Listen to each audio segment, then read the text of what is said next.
Danny Flexen. Welcome to the latest edition of SecondsOut FLEXpectations. I'm here every Thursday at 4:30 p.m, usually to look forward to the boxing action of the weekend to come, although this week's going to be a little bit different in that, with all due respect to the vacant British title fight between Tommy Frank and Matt Windle on Fight Zone this weekend, there's not really any huge marquee shows taking place. So I'm going to take this opportunity to go off the beaten track a little bit and talk more about expectations, or FLEXpectations, if you will, for the new Sky boxing era.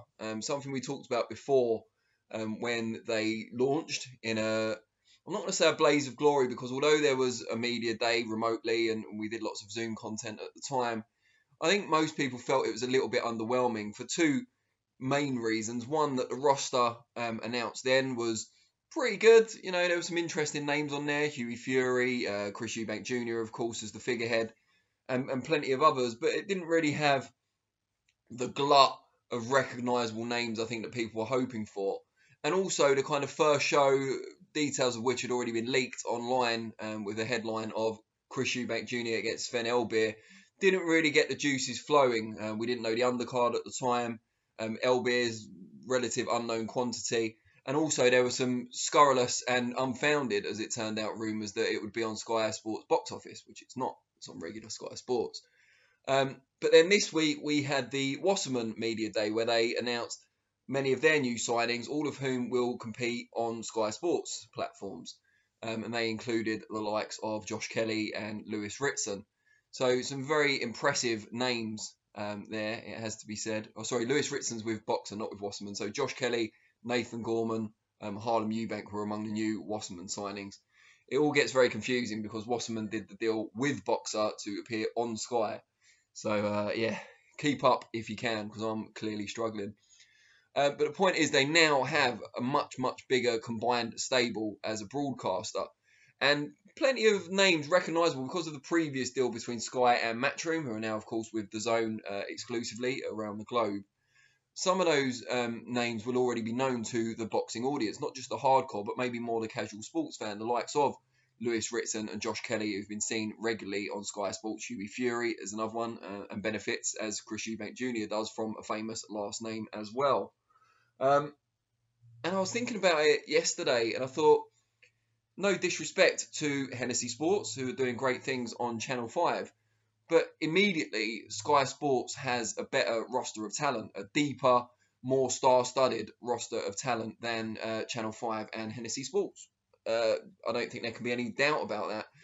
Hennessy Sports have got quite a small stable. They tend to have the same fighters, or at least 3 or 4 of the same marquee fighters on every show. Nothing wrong with that. It gets the TV audience used to those guys and builds them into bigger stars. But there seems to be more potential to mix and match on the Sky Sports / Boxer / Wasserman role at the moment. We're going to see on October 2nd a lot of guys fighting, but then there's another show just 2 weeks later, headlined by Hughie Fury against Christian Hammer, which for me, Hammer's not the force of old, but it's a pretty good fight. I mean, Fury hasn't been out for a while. He's looking to crack back into the world scene, get a title shot at some point. He's still young, despite appearances to the contrary. No offence, Hughie. And still has big ambitions. I think someone like Christian Hammer is the right sort of test at the right time. And as a standard kind of Sky Sports Friday fight night, Saturday fight night, so not a box office event, I think it's more than adequate. So you've got 2 shows with 2 different lots of talent, all within 2 weeks. And then there's another big show, I believe, planned for December, where the likes of Josh Kelly and potentially Lewis Ritson, actually no, Lewis Ritson's on the October 16th show, which is obviously in Newcastle, but I think Josh Kelly's not going to be out until November or December, and there will be plenty of other talent on there. And there's a lot of young talent that they've signed as well. You know, Harvey Horn's a real talent who's been unsung for a long time. Harlem Eubank, again, has been crying out for an opportunity. Forget the last name with him. He's a genuine talent, doing wonders at the boxing booth gym, alongside Kelly, of course. Nathan Gorman kind of become the forgotten man, and I'm sure he won't mind me saying we had a little chat at the launch this week off camera, and he was saying, you know, he would never been the number 1 heavyweight under the Frank Warren stable. He's got that opportunity with Wasserman, and he could still do big things. You know, he's gelled well with his new trainer, Lyndon Newbon, and he could go far. So Sky must be pretty happy because they've got the recognisable names that people already associate with them as a broadcaster, the likes of Ritson, Savannah Marshall, Josh Kelly, Chris Eubank Jr. But they've also got a kind of broad range of young talent. Now, they won't all make it beyond domestic level, of course, but if you've got, if you sign up 10, 15, 20 of the bigger, higher upside young talent in the country, then some of them are going to develop. And they are, of course, backed by that huge and impressive Sky Sports machine, which includes Sky Sports News, revamped social offering in the boxing sphere, I've been told, by Adam Smith. So that's all stuff to look forward to and to give hope. They've made a big deal of it. They've made a splash. They've announced shows. And I think one thing that was very important was that after Eddie Hearn and DAZN confirmed their new deal, Sky Sports didn't rush out of the blocks with a new single promoter or group of promoters. They didn't make any big announcements or proclamations. They waited until they had a number of fighters under contract, till they were working officially with Boxer, till they had some dates lined up for fights, and then made their confirmation, their announcement. I think that's really important because now, in the same way that PBC did previously and Showtime did with their schedule, we've now got a number of things to look forward to, and there's a set structure.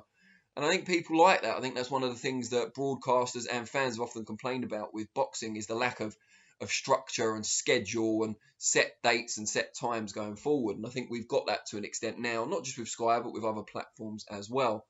Now, I'm not about to say the Sky roster is as good or competing just yet with the BT Sport roster, who you'd consider kind of the next man up, if you like, in the charts. But it's not a massive kind of disparity between the two.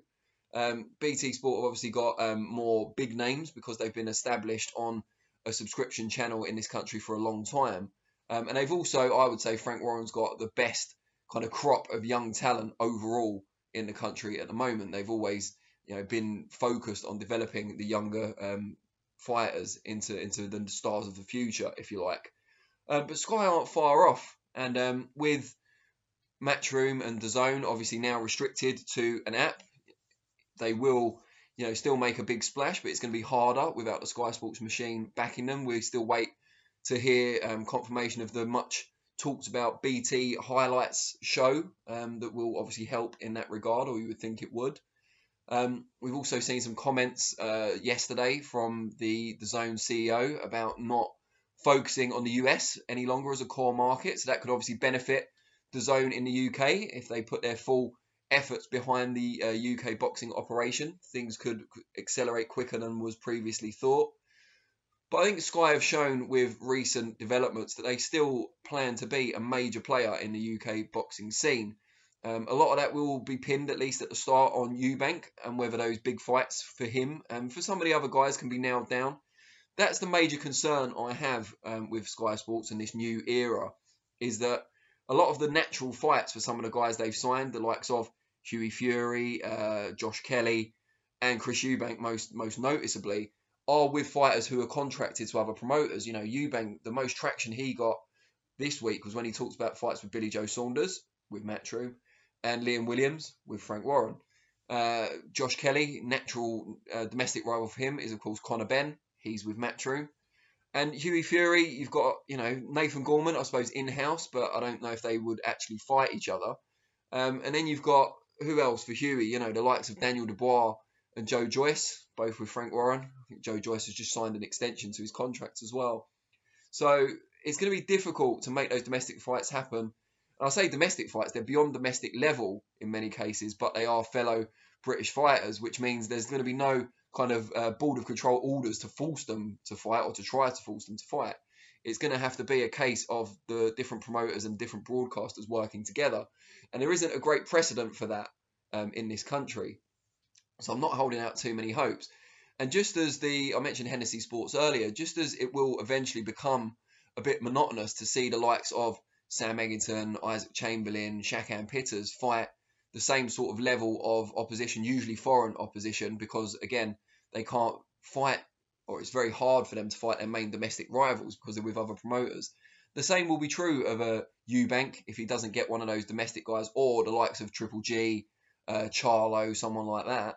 And same with, Josh Kelly, if he doesn't fight a Khan, a Brook, McKinson, Avanesian again, even, not a fight I'd recommend straight away, but Conor Benn, of course. If those fights don't happen, then it will, the momentum that Sky have now got could be frittered away, or at least start to dissipate. So proof of the pudding is going to be in the eating, an often misused phrase there. So I wanted to make sure I got that right. But yeah, I think there's a lot of reasons to be hopeful. I think there's a lot of young talent. There's a lot of established names as well. Sky Sports machine behind them. But I think the key to their success or failure is how many marquee fights can be constructed either internally within that Sky Sports stable, or by reaching out across the barricades, if you like, and working with the likes of Warren, Hennessy, and Hearn. Time will tell, but at the moment, my FLEXpectations are relatively high. I'm not, by the way. Thanks very much for your time. I will be back on Monday for Reflections, 4:30 p.m. And then 4:30 p.m. on the Thursday, next edition of FLEXpectations. Really appreciate watching. Please like, comment, and I will respond to some of the comments in due course. Thanks very much, and I'll see you all soon.